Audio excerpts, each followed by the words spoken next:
Selamat pagi, siang, sore, Pak Aris. Hari ini saya akan mempresentasikan tentang Ordo Karmelit. Nah, sebelumnya, perkenalkan nama saya Anastasia Nadia Ayubliana dari kelas 12 I absen 4. Pertama-tama, apa itu Ordo Karmelit? Ordo Karmelit atau Ordo Saudara-saudara Santa Perawan Maria dari Gunung Karmel. Nah, Ordo Karmelit ini tuh salah satu ordo keagamaan Katolik dari Katolik Roma yang didirikan pada abad ke-12 oleh para rohaniwan di Gunung Karmel. Para rohaniwan ini menyandang nama Ocharm pada belakang nama mereka. Nah, Ordo Karmelit ini tuh juga memiliki nama Latin, yaitu Ordo Fratrum Beatissime Virginis Mariae de Monte Carmelo. Kemudian, apa sejarah dari Ordo Karmelit? Awal mula Ordo Karmelit ini tuh bermula dari sekelompok kecil yang meneladani Nabi Elia yang berada di Gunung Karmel. Nah, waktu itu Palestina ini tahun 1154 mendirikan biara-biara baru dan berkembang di Eropa.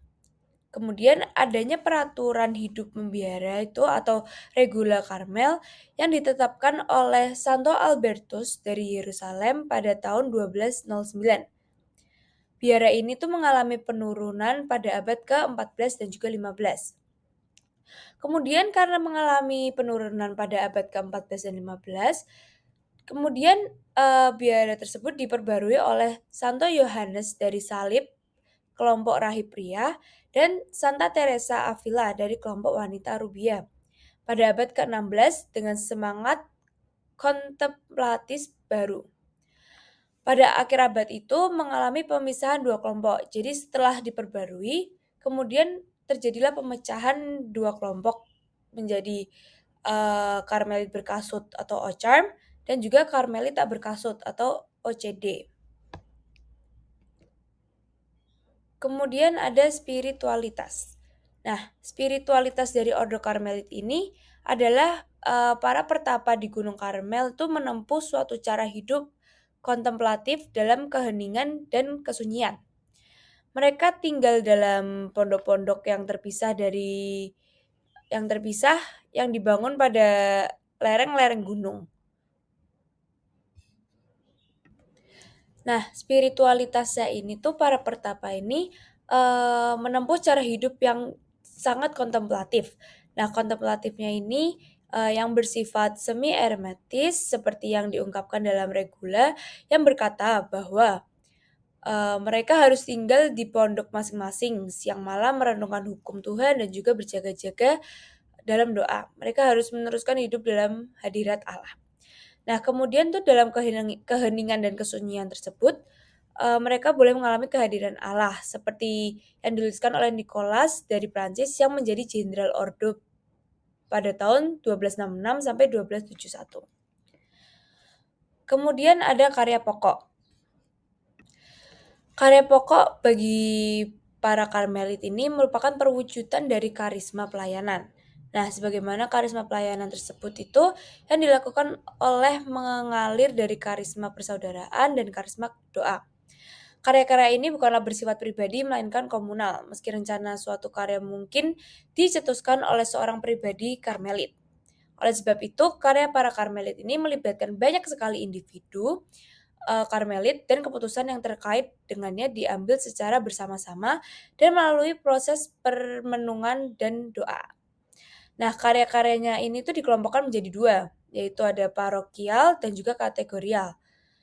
Kalau karya kategorial itu dikelompokkan menjadi tiga, ada persekolahan, spiritualitas, dan juga sosial. Ini merupakan 3 contoh dari karya pokok. 3 contoh dari karya pokok ini adalah pendidikan, pastoral, dan juga panggilan. Nah, pendidikan ini tuh pelayanan pendidikan, terutama di Keuskupan Malang dengan mendirikan Yayasan Karmel. Jadi kalau pendidikan ini kita membangun yayasan sekolah seperti sekolah dasar atau menengah atas dengan Yayasan Karmel. Kemudian yang kedua adalah pastoral. Pastoral ini tuh melayani pastoral terutama di Keuskupan Malang. Jadi pastoral ini kita membangun keuskupan dengan yayasan Karmelit. Kemudian karya pokok yang terakhir adalah panggilan. Nah, karya pokok panggilan ini tuh dengan membuka seminari menengah Marianum pada tahun 1948 di Lawang. Jadi kayak memanggil para pemuda-pemudi untuk masuk ke dalam seminari. Kemudian ada makna hidup. Makna hidup dari Ordo Karmelit ini merupakan kontemplasi yang sudah dijelaskan dari awal, yaitu karya pokok dan juga sifat spiritualitasnya yang mengandung makna hidup kontemplasi. Nah, kontemplasi ini adalah sikap dasar hidup bersumber dan berpusat pada Allah yang hidup di hadirat Allah dalam persatuan mesra dengan Allah, atau bisa disebut juga facere Deo, bersemuka dengan Allah. Nah, makna hidup yang diperoleh dari pendalaman tentang Ordo Karmelit ini merupakan hadirat Allah yang hidup. Hidup berpusat pada Kristus, atau adanya sabda Allah, atau juga adanya kehidupan yang meluap dari doa.